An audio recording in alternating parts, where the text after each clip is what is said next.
Thinking about hiring a realtor to help you purchase your next home?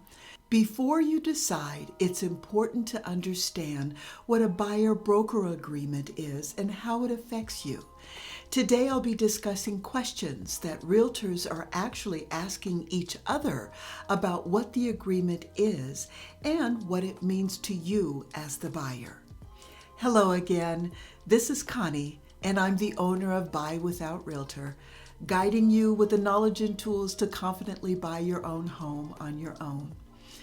Today we're going to be talking about buyer-broker agreements, or BBAs is what they call them for short. And a buyer-broker agreement is a contract that is between you and the realtor, and it outlines what their responsibilities are as well as how they're going to be compensated. Also, questions that realtors are actually asking each other about this agreement and what this could mean for you as a buyer if you should decide to hire a realtor. Plus, I want to give you the benefits of buying your home on your own so you can keep some of that money in your pocket.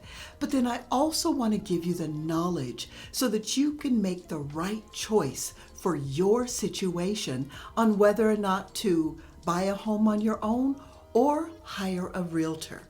So if you're ready to dive into these questions, let's get started.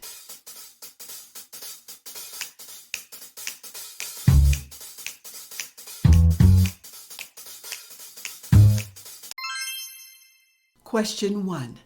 When working with a realtor, should you sign a separate agreement about their fees before making an offer on a home or include the fee details directly in your offer? Now, this is what the realtor has responded. Keeping things crystal clear, including the compensation expectations in the BBA, ensures your buyer knows they need to cover any difference beyond what the seller offers. However, jotting down the co-op amount directly on the RPA or residential purchase agreement makes it transparent during negotiation.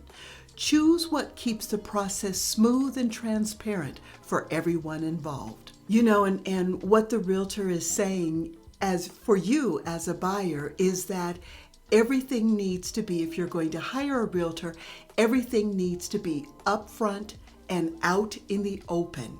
And that is something you as a buyer should expect from a realtor if you decide to hire one. Question 2. In Nevada, after rules take effect August 17th, will you need to cover your realtor's full fee if the seller doesn't pay enough, or can this be negotiated in the offer? The response from a realtor is, after August 17th, sellers in Nevada aren't obligated to pay any BAC unless it's explicitly mentioned in the offer or a separate commission agreement. The buyer will have to cover any shortfall as per the BBA. Make sure everyone's on the same page to avoid any oopsie moments at closing. So here in Nevada, where I'm located, August 17th is the day that buyer-broker agreements actually go into effect. And what that means is that you as a buyer, you're going to be, if the seller's agent or if the seller does not pay for your buyer's commission, you will be responsible to pay for that for that broker in order to represent you in a home purchase transaction. That is something that is so important, and I don't know whether or not this also affects other states on this very same date as Nevada. But it is something that is going to happen on a national basis, that there will be more and more buyer-broker agreements that are put in place if a realtor is hired to represent you as a buyer. Question number 3. Do you need to have a formal agreement with a realtor before they show you any homes, even online? And this is the realtor's response. Absolutely. You need the BBA signed before any showings, even virtual ones. It's all about setting the stage right from the start and ensuring everyone knows the score regarding representation and compensation. I tell you, this is a big one too, especially if you're not aware as a buyer.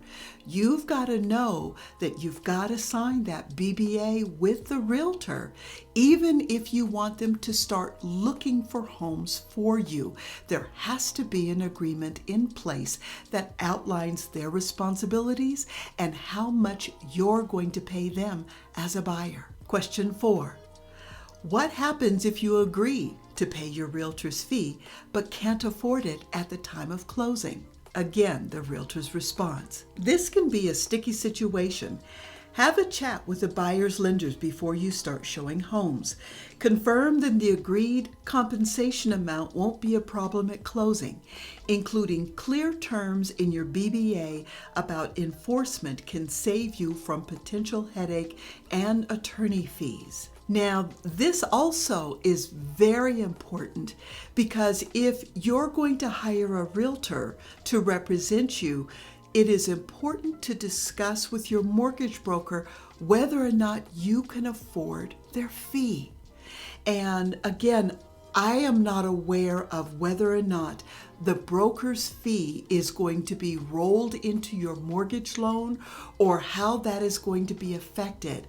But it is a question that you need to ask a realtor how that fee is going to work, as well as discuss with your mortgage broker. This is a whole new ball game and a whole new day. Question 5. Why is it crucial to talk to your lender about realtor's fees before you start looking at homes? And again, this is the realtor's response. Super important. Discussing compensation upfront with the lender can prevent any surprises at closing. Ensuring the necessary funds will be available can save everyone a lot of stress. It's exactly what I was just talking about. Hi there, I'm Coni Mackey. And if you've decided to navigate this home buying journey on your own, I'm here to help. If you have any burning questions about real estate or just a wild idea that you need to bounce off of someone, I got you covered. Whether it's a simple question or you need a full-on brainstorm session, you found the right place. Book a one-on-one consultation on my website. The first 10 minutes are free, so why not give it a try? Head over to buywithoutrealtor.com, book your session, and allow me to answer those questions about real estate and also make your home buying journey as stress-free as possible. Question 6. When visiting an open house, when should you discuss signing an agreement with a realtor? And again, this is the realtor's response. Open houses can be tricky. If a buyer shows interest, that's your cue to explain the BBA and why it's necessary for any further showings. It's about transparency and getting agreements in place early. So even if you do decide to buy a home on your own, and let's say that there is a realtor that you meet at this open house, and they're talking to you about the house, they are going to want that buyer-broker agreement in place before they discuss anything about the house with you. Now, if you go in on your own and you're representing yourself, you're buying your home on your own, it is not necessarily to sign a buyer-broker agreement because you're going to be representing yourself. So it does not come into play. Question 7. Can you add a clause in your agreement with the realtor about what happens if a property doesn't offer them a commission? And this is the realtor's response. Absolutely. Including this language in the BBA can ensure both you and your buyer have a clear understanding and plan for properties without buyer agent commission. Question 8. Is it okay for realtors to show you homes based on how much commission they'll earn?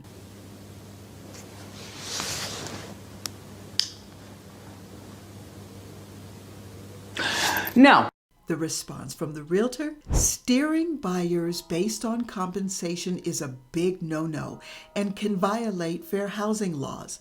Always show properties based on the buyer's needs and interests, not on the compensation offered. Be upfront and discuss any compensation concerns openly with your clients. Now, it is true that a buyer's agent can negotiate for you to have their fee paid by the seller, which is how it's been for such a long time. Sometimes that's not always the case, especially with this lawsuit, that sellers are not required to do that. So if that is the case, that they cannot or the seller will not pay for the buyer's agent commission, then that falls right back on you. And that's something you as a buyer need to understand when you hire a realtor. Question 9. With new rules about realtor fee, how can you make sure everything is clear and build trust with your realtor? Education and transparency are key. Make sure your buyers understand the changes in compensation practices and how they affect their transaction. Keep the communication clear and continuous to maintain trust and avoid misunderstandings. Realtors now need to earn your trust. They need to make sure that it is clear upfront, crystal clear, that a seller may not pay for their commission, and so that responsibility is going to fall on you. So please keep that in mind when you're thinking about hiring a realtor to represent you, that if that realtor cannot negotiate their fee with the seller or the seller's listing agent, then you will be responsible to pay for their fee. These questions and answers were so important for you to understand, just so that you have the right knowledge to be able to make an informed decision about your own life and this huge purchase of buying your own home. So it's up to you whether or not you want to do it yourself and save money, put some money back in your pocket, or if you want to hire a realtor that will be able to represent you and take care of a lot of the work that you may not want to go through. But having the information helps you make that decision. Do you have any thoughts about having a realtor represent you in your next home buying purchase? Please share your thoughts in the comments below and let's discuss. If there are any questions about the questions that were asked today, then please also share those in the comments too. And if you found this video helpful, please don't forget to like and subscribe for more wisdom about buying your own home on your own. And remember, with the right strategy, a little bit of confidence, you too can buy your own home on your own. Put money in your pocket with Buy Without Realtor. Thanks for watching.